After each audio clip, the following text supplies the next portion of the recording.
Good morning. Welcome to day 31 of Joe at 40. So, last night was a little strange. After I recorded the tail end of my vlog yesterday, I thought I was getting my emotions out. I thought I was kind of venting a little bit. And after I turned off the camera and headed home, I just started to feel worse.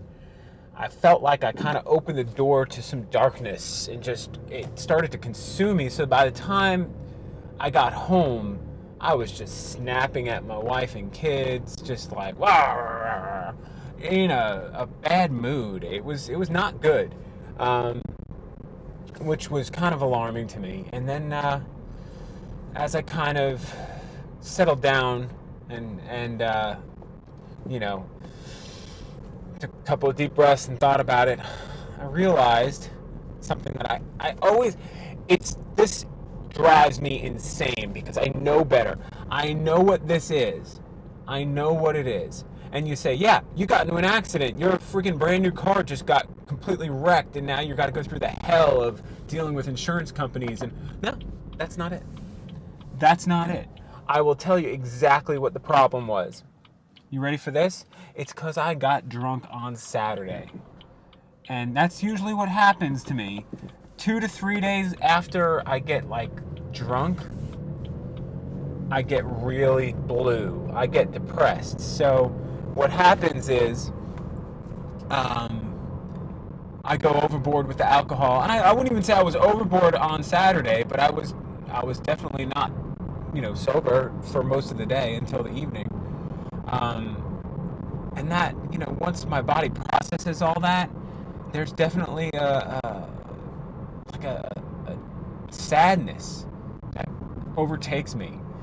And it comes out in weird ways. And sometimes I get emotional, or sometimes I just snap at people and get mean. And that's not my favorite. By a long shot. I hate when I get into that snappy, angry mode. So it kind of hit me like this is a physical reaction to alcohol. And so basically what I did was I thought about it. I got distracted, went to the gym, let myself expel some energy, and by the time I got back from the gym, I felt 100% better. I mean, just it's almost like getting your demons out when you exercise. Like, just, you kind of get into that mindset of you're in the moment, you've got a task, you're physically taxing yourself, and then next thing you know, you feel better. And it's weird to think of ourselves as these bags of meat that can be controlled by, dangling a cookie in front of us. But really, it's kind of what we are, We really do, physically, no, not physically, mentally react to our physical well-being. And, it's easy to string events and blame the events, but it's really, what else is going on? Because what happens to a lot of people is they get upset about something happens, and what do? They try to push back the feelings with something else, like alcohol or eating bad food. And all that does is short term may distract you and make you feel a little bit better, but then long term it's just days later it comes back to bite you, sometimes hours later. But yeah, we're just meat bags that that our emotions are 100%, not 100%, mostly our emotions are mostly controlled by what we do to our physical bodies, and if we treat our bodies right, our emotions change. Some people that's not true for. I'm just talking, I should really say, for me personally, if I treat myself right, my emotions change. I can deal with awful things as far as, a car accident or losing an employee, all that stuff. I can cope with it a lot better when I'm in a better physical place. But, through the stress of the last couple of weeks of losing Ben, and then now going through the hiring process, and then having the car accident, and then being overwhelmed during the last week when I had basically overbooked myself, and I start to let things slip even slightly, I start to feel it, and it starts to take its toll on you. And it's weird, that ball starts to roll of putting the good things off and letting the negative things take over. That ball gets bigger and bigger so quickly, and it's really something when you can see it and then stop it in its tracks. So hopefully that's what I'm doing. I'm stopping it in its tracks. I'm gonna just basically make sure I am taking care of me. This morning, didn't pick up my phone or look at it for anything until I was done doing the things that I needed to do to make myself ready for the day. And that helps so much, man. That really gets me focused, so that when it's time to tackle the things, I'm ready. I'm calm. I'm able to handle everything and not overreact. And that's my goal, is to just not overreact, is to live life happily and not let life happen to me. I want to live it. I don't want it to control me. I want to control it. And it's got to be in my control in order to do that. Does that make sense? I hope that makes sense. I feel like I'm babbling. So anyway, subject change. Have you been watching Vice Principals? If not, you probably should, because it takes place basically where I live, like in the area I live in, not like in the region. I'm talking like in the neighborhoods that I live in and work in, and where my kids go to school. And my daughter's friends are extras, and some other people I know are extras in Vice Principals. Anyway, besides the fact that it's locally shot and they use local people in it, it's just a funny show. I mean, I love Danny McBride, and he is at his finest here. He's really honed his skill of being a lovable douche, and it's so great. But the season finale, which I finally watched last night while I was at the gym, that was kind of shocking. You almost saw something was going to happen, because too much goodness in comedy means they're going to drop the hammer on you. And oh boy, did they drop a hammer on the season finale of Vice Principals. So I'm not going to spoil it for you if you haven't checked it out, but I'm telling you, if you do check it out, stick it out. It's worth the wait. And by the third episode, you'll be binging it, because it is that good. It's that funny. The chemistry between the two leads, actually the three leads, is unbelievable. When the two vice principals and the principal are all on screen together, oh my goodness. It's so friggin' golden. Comedy gold! Also, another piece of good news that I got yesterday is Louis C.K. is coming to Charleston 2 nights at the Galliard. And my wife got me tickets. Whoop, whoop! All right. I will check in with you later. I'm heading to work. See you. All right. Good evening. All right. I just dropped Larry off. Went and grabbed some coffee. Got to go back out and do some more work.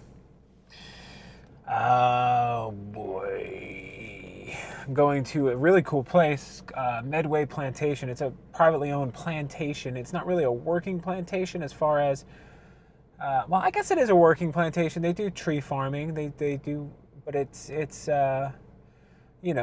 privately owned, and it's not a public place, and it's really cool. They have these cool old, structures, old houses and whatnot, and it's really set up. It's something special. I wish it was public land, because it's really a cool place to check out. I have taken pictures of it in the past, and I always enjoy going there. It seems like the last few times I've been there, it's when it's kind of rainy and muddy out, and it makes a mess because it's all dirt roads. You got to drive a couple miles on dirt roads to get to the main houses and the main office building, and your car just looks just like you've been mud when you're done. And luckily, I'm not in my car, so I don't care how dirty I make this damn thing. Speaking of this car, so this is a rental car that I'm in, and it's a BMW 328i, I think is what it is. I don't know. It's driving me nuts.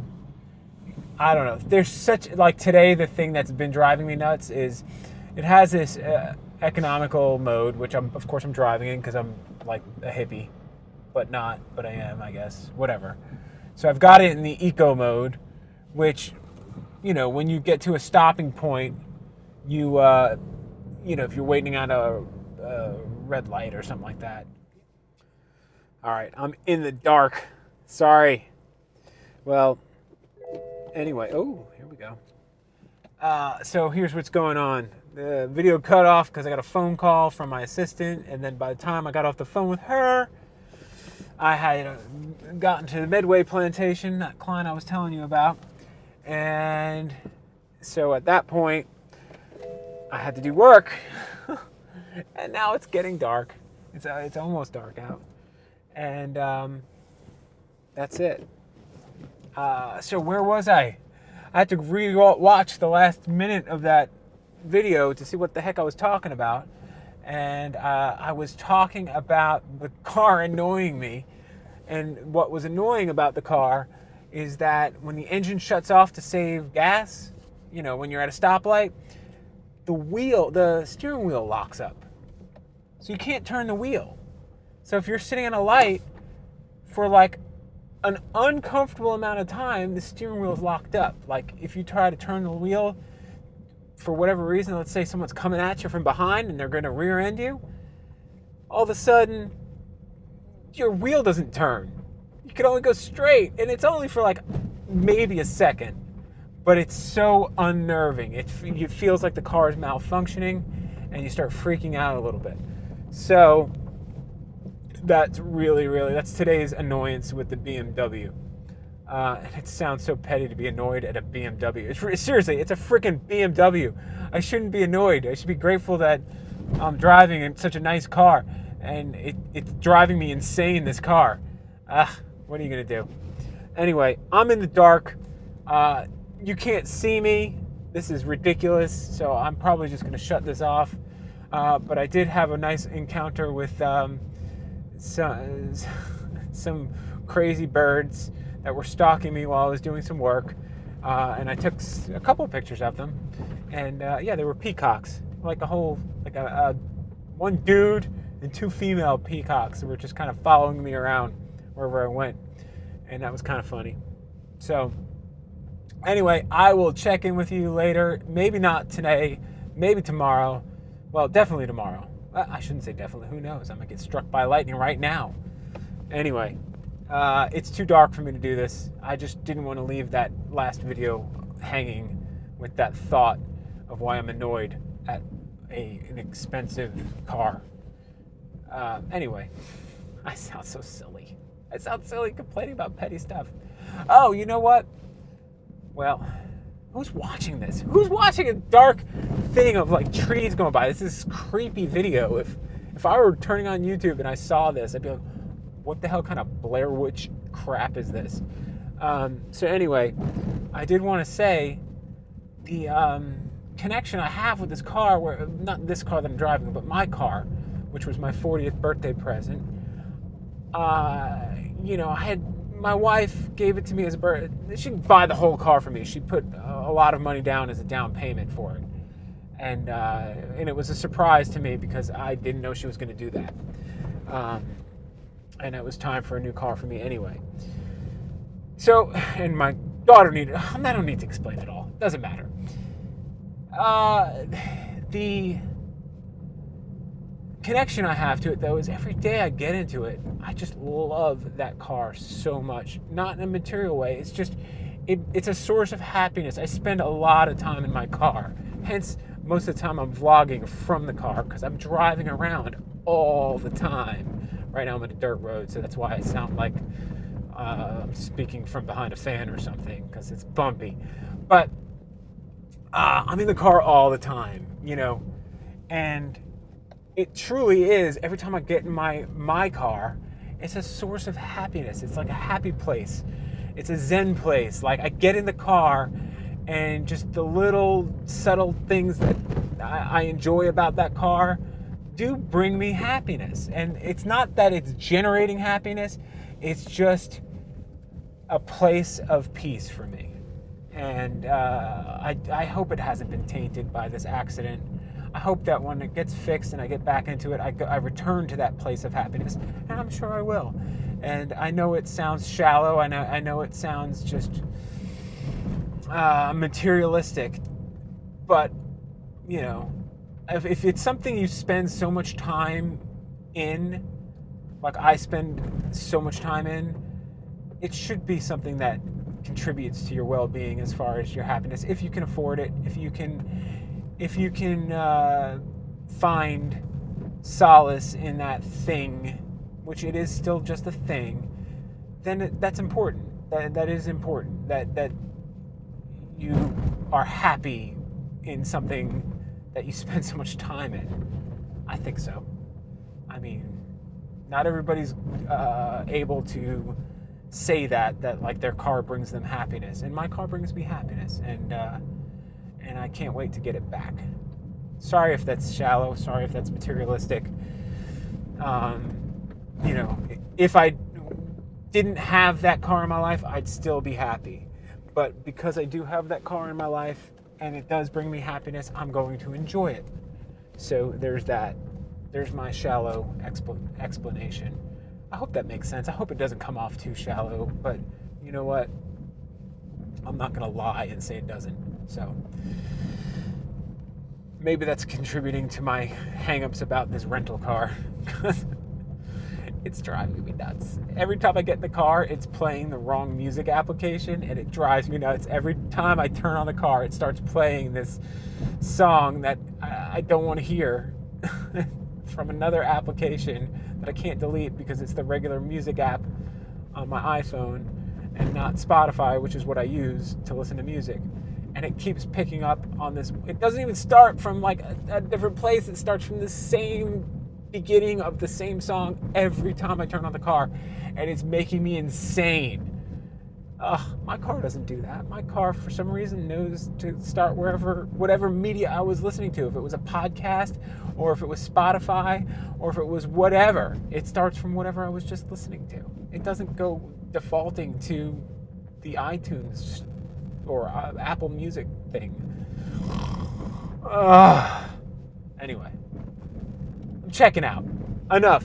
No one wants to talk to a bunch of trees ominously flying by in the tiny little space of the window that's showing in this video. Right? Maybe you do. I don't know. Maybe that's why no one's watching these. Bye.